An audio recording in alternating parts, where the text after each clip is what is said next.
Grapes. Sweet, small, and one of my favorite fruit. But how do they really affect blood sugar? I tested 2 different servings using a CGM, and one of them spiked me up quite a bit. Let's dive in.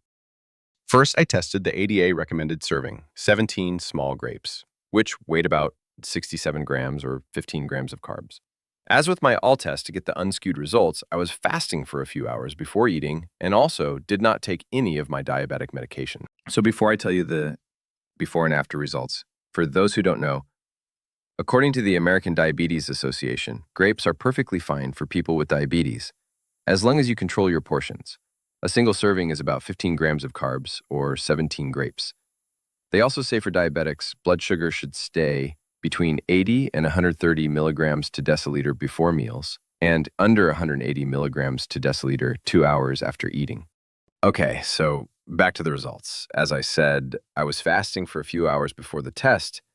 My starting glucose was 125 milligrams deciliter, and then about an hour later, it peaked at 180, which I believe is rather reasonable for me. And then, finally at 2 hour mark, it eventually came down to 138. Well then, I guess that stood the test pretty well.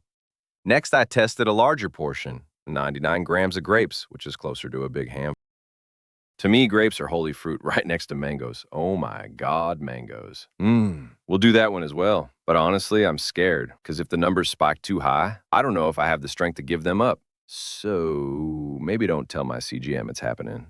All right, I digress. Back to the grapes, guys. This time, my fasting glucose level was 114, and at about an hour mark, it peaked at a whopping 222 milligrams per deciliter. And then gracefully, it drifted down in about 2 hours to 172.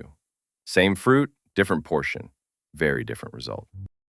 So are grapes safe for diabetics? I think for me they are, but portion size matters a lot.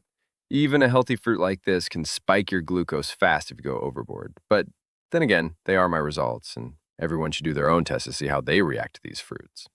If you're learning from this, I've tested bananas, watermelon, and other fruits too. Check those videos next. Drop a comment if there's something else you want me to test.